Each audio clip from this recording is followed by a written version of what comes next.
we're out in the garden and we need to check our corn, melons, and potatoes to see if anything is ready. Here's our corn. It's interesting because this corn is way taller than me. And then these are pretty short, maybe about a foot shorter than I am. And they've got tassels on them, but I'm not seeing any corn. So I don't know if anything's going to produce on these ones. Some of these really tall stalks also don't have any corn growing on them. In 4 years of gardening, I've never successfully grown corn. Raccoons have always eaten it. Or last year, it all got that like blue fungus that corn can get. So I was hoping for a successful year, but I'm not feeling so good about it right now. I have a stalk that fell over and this was on it. To my understanding, once this browns, it means it's ready, but this is really tiny. So let's open it up and just see what it looks like. Okay, so this one obviously wasn't quite ready yet, but it was almost there. If this stalk didn't break, I think we could have had a successful year. I'm gonna check around and see what else we've got going on in here. So we've got this one down here, which again, this is dead. And to my understanding, that means it's done. So I'm gonna pull it off and we'll see how it looks. It actually kind of just fell off. Okay, so again, super close. I obviously pulled this one off too early. I'm seeing some more in there, so I will leave them. And you guys let me know when you are supposed to pick your corn. I've never made it this far before.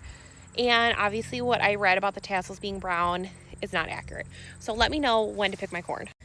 We have a pretty big melon right here.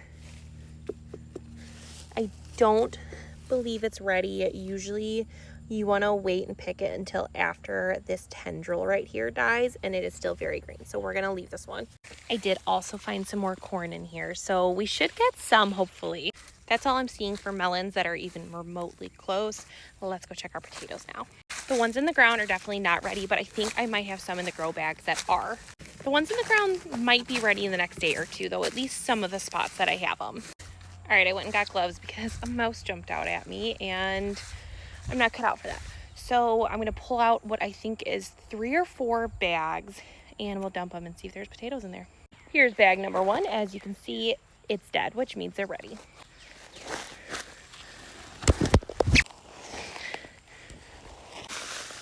All right, let's see what we got in here.